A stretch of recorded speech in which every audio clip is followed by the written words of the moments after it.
Now in this video we'll discuss about electric flux density.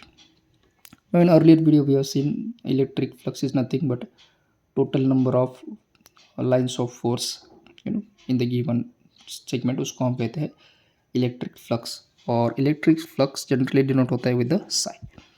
Now how can you define electric flux density? Basically electric flux density is denoted by d bar, or it is again defined as the net flux passing through surface area is called as electric flux density. यानी कि how many flux lines are passing through the given surface area is called as electric flux density. So पर हम formula की बात करेंगे तो हम लिखेंगे d bar is equal to total flux passing per unit surface area, where psi is nothing but the flux lines और s है surface area. और इसका जो यूनिट है वो आता है साई का जो यूनिट है वो है कुलम, और सरफेस का होता है मीटर स्क्वायर. तो unit is what? Coulomb per metre square. So we got D bar as psi upon S. Now remember second point, electric flux density will be a vector quantity. क्या होता है? Vector quantity. अब ये vector quantity क्यों होता है? क्योंकि it is passing through surface area always और अगर हम सरफेस एरिया की बात करते हैं तो एक्स वाई प्लेन हो सकता है, वाई जेड प्लेन हो सकता है, या फिर एक्स जेड प्लेन हो सकता है. So it comes with a direction also. So that can be defined as vector form. हम यहाँ पर लिखेंगे वेक्टर फॉर्म. तो ये वाला हम सिंपली दिखा सकते हैं D also. Okay, for your convenience we are written this as D scalar. Vector form में लिखेंगे हम D bar as d psi by ds. That means number of flux lines passing through the surface area, और इसके साथ unit vector A N bar, और unit तो ऐसा ही है coulomb per metre square. So this is in vector form. This is generally the formula psi by S. अब ये ए एन बार किस तरह से आ सकता है? So let suppose if it is placed in X Y direction और एक्स वाई प्लेन में है, तो नॉर्मल जो है वो z डायरेक्शन में आता है. सो ये आ सकता है D psi by D S into A Z bar. Maybe A X bar आ सकता है, मे बी ए वाई बार भी आ सकता है. So this will be the formula for electric flux density in vector form, और ये वाला है in the given term. We can call this as a psi by S unit. Now let us see electric flux density due to point charge, and also we'll see the relationship between electric field intensity and electric flux density. So सबसे पहले तो हम बात करेंगे electric flux density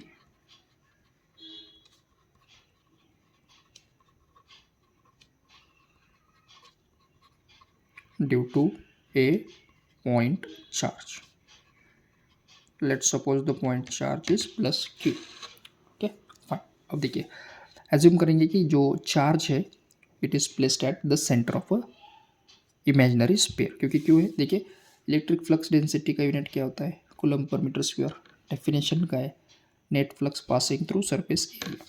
तो हम assume करेंगे that we have a sphere. It could be a sphere like this. Assume this is a sphere, and through which again I will be putting this as x y and z. और हम assume करेंगे कि जो charge है positive charge it is placed at the centre. तो ये वाला यहाँ पर प्लेस्ड है. Okay, now what will happen? So whenever we are having a positive charge here, जो फ्लक्स लाइन्स है उनका डायरेक्शन आउटवर्ड होगा. So maybe direction could be like this. Maybe यहाँ से हो सकता है, कुछ इस तरह से हो सकता है. So it is moving in all direction. Okay, so it is moving in all direction. Now whenever it is moving in all direction, ये जो डिस्टेंस है it could be R, that is radius of the sphere हो सकता है. Now when it passes through this particular surface area, तो जो total electric flux density है उसका फॉर्मूला हम लिखेंगे, we know that D bar is nothing but total flux per unit total surface area. अब टोटल फ्लक्स डेफिनेटली होगा psi और surface होगा यस। अब अगर हम बात करेंगे कितना फ्लक्स पास हो रहा है, so it is basically what point charge, क्योंकि साई इज इक्वल टू होता है चार्ज। तो डी बार में मिलेगा charge by surface area S yes. अब अगर स्पेयर है तो हमें पता है unit area of sphere formula होता है 4πr²। तो डी बार हमें मिलेगा Q अपॉन 4πr²। और इसका direction will write normal direction. अब नॉर्मल डायरेक्शन किस तरफ है देखिए, सो जो रेडियल कंपोनेंट है वो आउटवर्ड है, आप देख सकते हैं all are coming out of this sphere, यानी कि जो नॉर्मल वेक्टर है वो क्या आ सकता है ए आर बार। तो ये हो जाएगा ए आर बार और इसका यूनिट है कूलम पर मीटर स्क्वायर। तो ये आ जाएगा हमारा formula electric flux density due to a point charge plus Q. So this is how we have find out electric flux density due to a point charge. तो clear, एक तो हो गया इलेक्ट्रिक फ्लक्स डेंसिटी, दूसरा electric flux density due to a point charge. Now let us come across the third and foremost important term, that is relationship. Let us see the relationship between electric flux density and electric field intensity. So सबसे पहले तो हम लिखेंगे formula first, as we know that electric flux density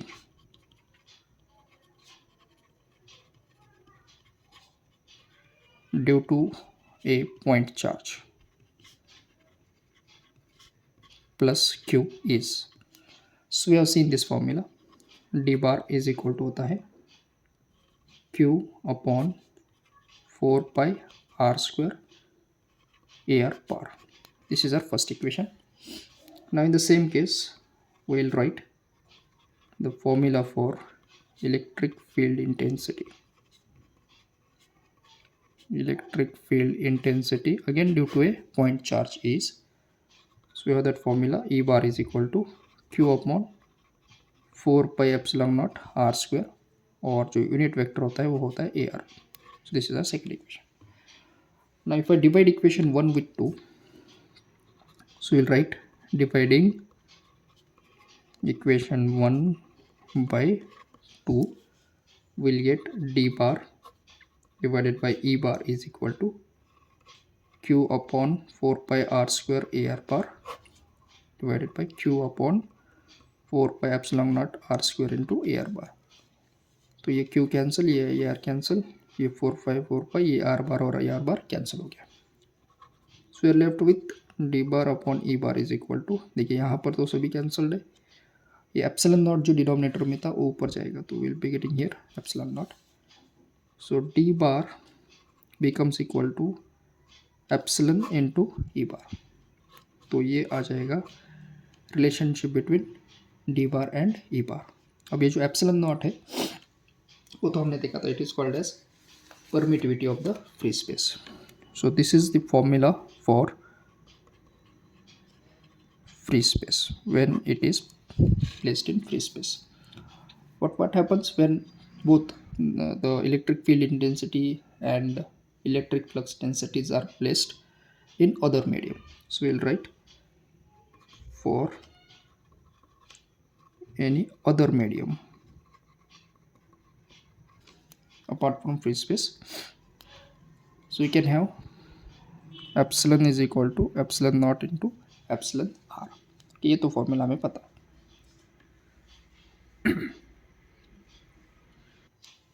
तो इस वाला formula हम लिख सकते हैं D bar is equal to epsilon not epsilon R into E bar, क्योंकि अदर देन फ्री स्पेस है तो रिलेटिव परमिटिविटी कुछ तो हो सकता है.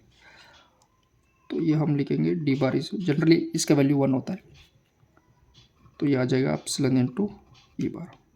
So this is the formula for other medium, और अगर फ्री स्पेस है तो ये आ जाएगा D bar is equal to epsilon naught into epsilon naught. Remember one thing, for free space relative permittivity का वैल्यू होता है 1।